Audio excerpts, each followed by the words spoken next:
అంటే ఆంధ్రప్రదేశ్ 5 ఏళ్ల first chief minister పరిపాలనలో ఆయనే కదా! ఇప్పుడు ఆయన చేసిన అభివృద్ధి అంటే అమరావతి గాని, పోలవరం గాని ఇయన్నీ కూడా జగన్మోహన్ ఏమున్నాయి? రెడ్డి పక్కన పెట్టి దాన్ని డెవలప్ చేయలేదని గదా! ఇప్పుడు విమర్శ. ఆయన 5 ఏళ్లలో ఏం చేశాడు? నేను ఇది 5 ఏళ్లలో చేశాను. అమరావతిని కొంత డెవలప్ చేశాడంటే 2 ఏళ్ళు ఆలస్యంగా వెళ్లారు. ఇక్కడి నుంచి వెళ్ళేదలకే 2 ఏళ్ళు ఆలస్యమైంది. మరి తర్వాత అక్కడ ఎవరు వెళ్ళమన్నారు? అమరావతిని కొంత డెవలప్ చేశారు. అమరావతిలో శాసనసభ, సెక్రటేరియట్ అవన్నీ నడిచే పరిస్థితి క్రియేట్ చేశారు. దాని డెవలప్మెంట్ అంటండి. దానికి డబ్బులు ఇచ్చింది సెంట్రల్ గవర్నమెంట్. దానికి సెంట్రల్ గవర్నమెంట్ 1500 కోట్లు ఇవ్వాలని లెక్కేశారు. 1500 కోట్లు ఇచ్చేసారు, అయిపోయింది. అదేనండి. అదే కాకుండా మొత్తంగా కూడా కేంద్రం నుంచి ఐఐఎంలు, ఐఐటీలు కొన్ని పరిశ్రమలు వాళ్ళు ఇచ్చారు. అవి వెంకయ్య నాయుడు గారు రాజ్యసభలో అడగబట్టి వచ్చాయి, చట్టంలో లేవు. వెంకయ్య నాయుడు గారు లాబింగ్ చేశాడు, కానీ అది మరి అది చంద్రబాబు ఖాతాలకు వెళ్ళదంటారు. అభివృద్ధి రాదు. అంటే రాజ్యసభలో అడిగింది చంద్రబాబు గారు కాదు, టీడీపీ వాళ్ళు కాదు. రాజ్యసభలో అడిగింది వెంకయ్య నాయుడు గారు. ఇందుకే రేవంత్ రెడ్డి చెప్పినట్టు చంద్రబాబు సమర్థుడైన ప్లేయర్ అని మీరు ఒప్పుకోరా? అంటే వాళ్ళిద్దరూ ఒకటే పార్టీ వాళ్ళు కాబట్టి మొన్నటి దాకా వాళ్ళు అలాగే పొగుడుకుంటారు ఒకళ్ళొకళ్ళు, సహజం అది. అంటే నేను పోటీ పడతాను అంటున్నాడుగా, పొగడతాం కాదు. అంటే నేను సమర్థుడిని, ఆయన సమర్థుడిని అని ఇండైరెక్ట్ చెప్తున్నాడు ఆయన. ఇండైరెక్ట్ గా ఏం చెప్తున్నాడు? నేను సమర్థుడిని, ఆయన సమర్థుడు అని చెప్తున్నాడు. ఎన్ని గంటలు పనిచేసామన్నది లెక్క ఇప్పుడు కాదండి, ఎంత క్వాలిటీ వర్క్ చేసామన్నది ఇంపార్టెంట్. అంటే చంద్రబాబు అంటే అక్కడ పరిస్థితులు బాగాలేవు. హైదరాబాద్కి మీరు చీఫ్ మినిస్టర్ అయినా ఇండస్ట్రీస్ వస్తాయి, నేనైనా వస్తాయి.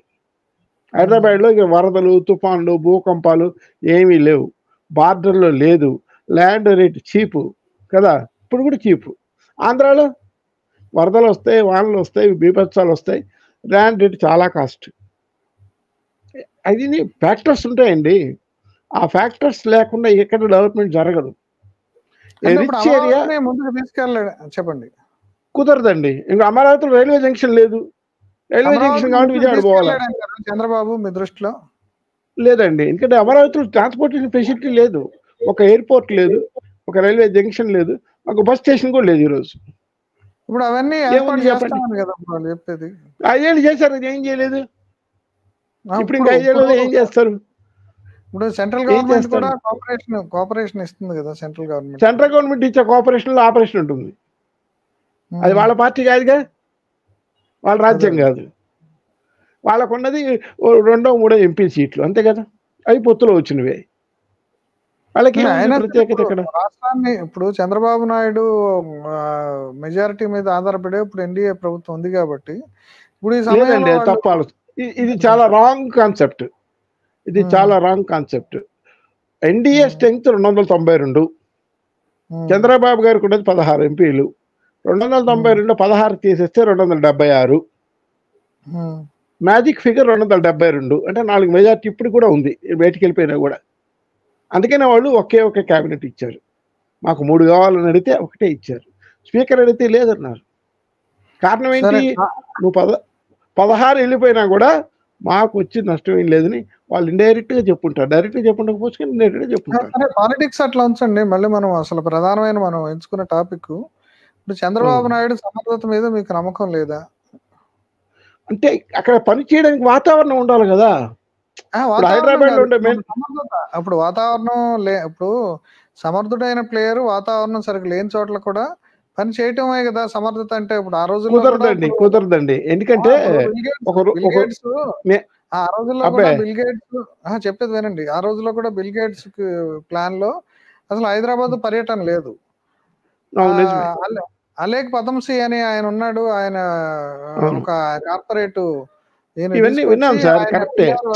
చేశాడు కదా. అప్పుడు బిల్ గేట్స్ దగ్గర పోయి కూడా మన కేసుని, ఇప్పుడు హైదరాబాద్ కేసుని ఇచ్చేసి మైక్రోసాఫ్ట్ డెవలప్మెంట్ సెంటర్ రావడానికి కారణం ఏంటి? హైదరాబాద్ బ్రాండ్ ఒక పేరుంది, అక్కడ బ్రాండ్ సిటీ లేదు. అప్పుడు హైదరాబాద్ కి ఇప్పుడున్నంత లేదు కదండి, ఇప్పుడున్న పరిస్థితి లేదండి. హైదరాబాద్ అప్పటికే బ్రాండ్ లో ఉంది, ఎందుకంటే సంబంధించి లేదండి అన్ని ఒట్టి మాటలు. బెంగళూరు కదా అప్పుడు ఉంది, బెంగళూరు, మద్రాసు మనకంటే ముందున్నాయి. ఇప్పుడు కూడా అంతే. ఈ రోజు కూడా హైదరాబాద్ నుంచి జరిగే ఎక్స్పోర్ట్స్ కేవలం 11.5% మాత్రమే. బెంగళూరులో 31% ఎక్స్పోర్ట్ జరుగుతున్నది సాఫ్ట్వేర్ తమిళనాడు కంటే ఎర్నింగ్ లో మనం ముందే ఉన్నాం కదండి. లాభం లేదు కదా. ఇప్పుడు పూణే మనకన్నా ముందు 15% చేస్తున్నారు వాళ్ళు. అదే మరి వాళ్ళు డబ్బా కొట్టుకోవట్లేదే. ఎస్ఎం కృష్ణ గారు అంటే నా వల్ల వచ్చింది 31% ఎక్స్పోర్ట్స్ ఉన్నాయి, బెంగళూరు నేను ఎక్కడ డబ్బా కొడుతున్నారు లేదు. అంటే పూణే అంటే ఇప్పుడు బాంబేకి దగ్గర ఉంది, అది మొదటి నుంచి కూడా డెవలప్ అయిన అది కూడా కారణం రాష్ట్రం. ఏంటి? బార్డర్ కాదు, పీస్ఫుల్ గా ఉంది, కొండలు గుట్టలు చుట్టూ ఉన్నాయి, ప్రశాంతంగా ఉంటుంది. మన హైదరాబాద్ లాగే ఉంటుంది. నేను చూశాను ఇప్పుడు కాబట్టి చెప్తున్నా. చంద్రబాబు ఏం చేయాలంటారు మీ దృష్టిలో? ఇప్పుడు ఆయన సమర్థతను అక్కడ నిరూపించుకోవాలంటే దీనికి సరిపడా సిటీ ఏదైనా ఉందంటే అది విశాఖపట్నం ఒకటే, లేదా తిరుపతి. ఈ రెండింటిని డెవలప్ చేస్తే ఫైనాన్షియల్ క్యాపిటల్ గా విశాఖపట్నాన్ని కూడా ఫైనాన్షియల్ క్యాపిటల్ గా డెవలప్ చేస్తామంటున్నారు వాళ్ళు. అట్లాగే అది అక్కడ కూడా చేస్తేనే ఆంధ్ర వస్తుంది. అది ఎట్లాగో అది చేయాలి, తిరుపతి చేయాలి. తిరుపతి వరల్డ్ మ్యాప్ లో ఉంది, అదేలేండి చేయాలి. తిరుపతి మీద కాన్సన్ట్రేషన్, తిరుపతి మీద వైజాగ్ మీద చేస్తే కొంత డెవలప్మెంట్ వస్తుంది.